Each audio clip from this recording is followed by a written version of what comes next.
আমার কাছে সবথেকে শান্তির জায়গাটা হচ্ছে আমার বেডরুম। প্রত্যেকটা মেয়েরই ইচ্ছে থাকে তার ঘরটাকে সুন্দরভাবে গুছিয়ে রাখবে, পরিপাটি করে রাখবে। নতুনভাবে ঘর সাজাতে কে না পছন্দ করে বলেন? তাই আমি কিছুদিন পর পরই আমার বেডরুমের লুকটা চেঞ্জ করি যাতে নতুনত্ব আসে। আবার একঘেয়েমি কাটানোর জন্য যদি ঘরটাকে নতুনভাবে সাজানো যায় তাহলে কিন্তু মন্দ হয় না।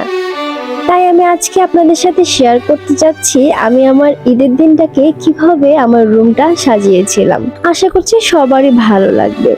আর কিছু আনপ্যাকিংও করব যা আগে করা হয়নি। আর জিনিসগুলো কোথায় থেকে নিয়েছি তার লিঙ্কও আপনাদের সাথে শেয়ার করব ইনশাআল্লাহ। তো বন্ধুরা আমার সাথেই থাকবেন। So everyone, আসসালামু আলাইকুম। This is Setu from Setu's creative family blog.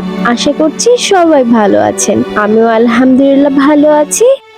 আমি একটি পার্সেল আনপ্যাকিং করলাম যার ভিতরে ছিল কুশন কাভার এবং ফার। কুশন কাভার দিয়ে বেডটাকে সুন্দরভাবে সাজিয়ে নিচ্ছি। আর বেডশিটটা আমি গিফট পেয়েছিলাম আমার বড় বোনের কাছ থেকে, সেটাও আপনাদের সাথে শেয়ার করে নিলাম।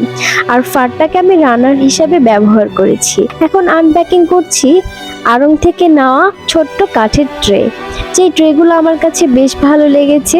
সাইড টেবিলের উপর আমি সুন্দরভাবে সাজিয়ে নেব। সাইড টেবিলটা কেমন ফাঁকা ফাঁকা লাগছিল, তাই ভাবছিলাম কি করা যেতে পারে।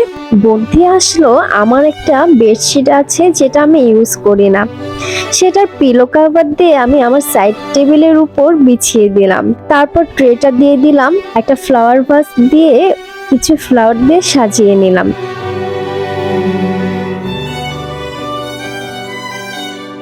তারপর এই সুন্দর ল্যাম্পটা দিয়ে সাজিয়ে নিলাম আমার কর্নারটা।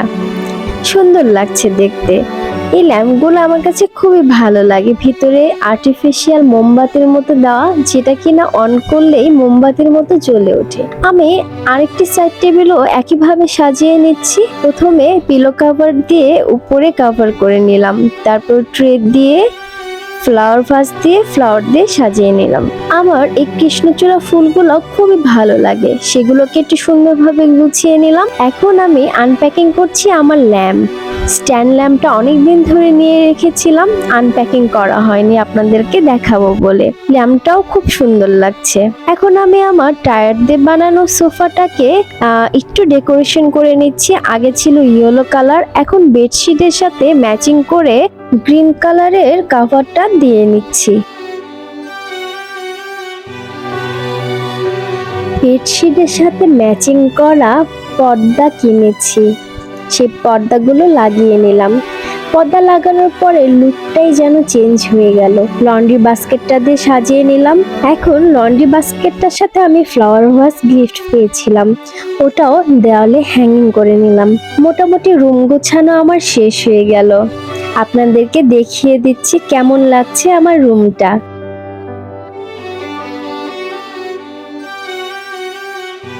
একটা মেয়ের গৃহগল্প শুরু হয় কিন্তু ঘর গোছানো থেকে। ঘরটাকে কেমন ভাবে সাজিয়ে রেখেছে, পরিপাটি করে রেখেছে, তা দেখে কিন্তু রুচিশীলতার প্রকাশ পায়। কার রুচি কেমন তা কিন্তু ঘর গোছানো দেখলেই বোঝা যায়। আর আমার এই ল্যাম্পটা কেমন হয়েছে আপনারা কিন্তু অবশ্যই জানাবেন। আমার কাছে মনে হচ্ছে ল্যাম্পটা আমার রুমের সৌন্দর্য দ্বিগুণ বাড়িয়ে দিয়েছে। আর আমি ফারটা কিনেছিলাম ফটোগ্রাফি করার জন্য, কিন্তু এটাকে রানার হিসাবে ব্যবহার করে আমার বেডটার লুকটাই চেঞ্জ করে দিয়েছে।